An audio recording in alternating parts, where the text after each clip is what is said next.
アイリッシュの曲は美しい曲もあり、ダンスのために作られた曲も多いんですけれども、次は、キルフェノーラジグのセットっていうのを聴きたいと思います。これはもう日が暮れて、ちょうど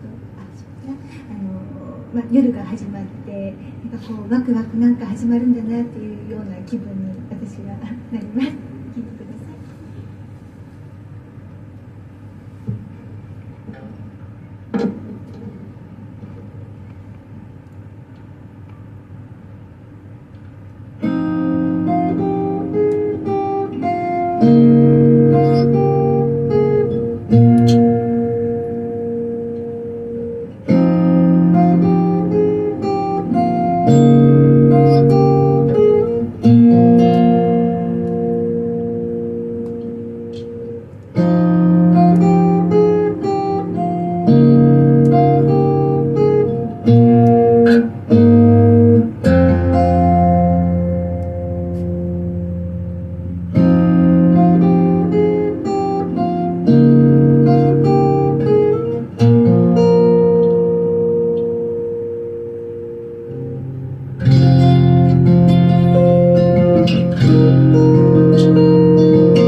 イリッシュの曲は短い曲が多いので何曲か続けて弾くことが多いんですけれども、次は3曲を続けてアイリッシュじゃない曲も入るんですけれども、弾きたいと思います。1曲目が If Ever You Are Mine といってモーリス・レノンさんという方の曲で、これはなんかもう昔甘酸っぱくもほろ苦い、青春の頃の記憶を懐かしむ感じで弾きたいなと思う曲になりまして、2番目に弾く曲がフランスの方で、ジャンマリー・レンモさんという方の、スイート・ボーニー・ディッキンソン、こちらは愛しい人に捧げた曲だと思うんですけれども、それなんかこう生きててちょっと辛いこともあるけどいつも微笑みも浮かべててほしいなってこう願うような気持ちかなと思っていつも聴いています。3番目に弾く曲がこれも愛しい人に当てた曲なんですけれども、アルペッタウェのリトル・エヴァンというちっちゃい息子にリトル・エヴァン君に向けた曲で、これは同じ愛しい人でももう目まぐるしく動き回る息子のエヴァン君をこう見守る感じの、はい、楽しい曲になっているので、はい、聴いてください。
次が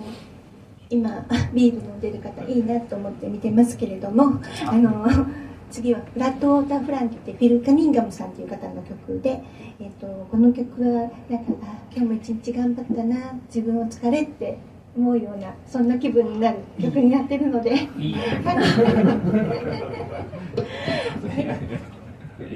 ラット歌プランです。すいません、なんか申し訳ないです。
次最後の曲に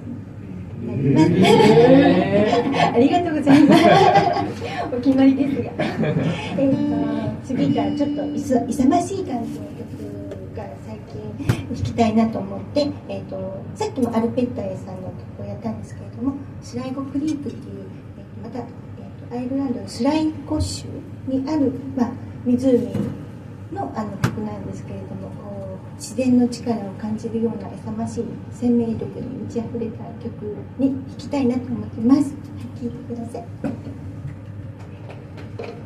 素晴らしいですね。素晴らしいですね。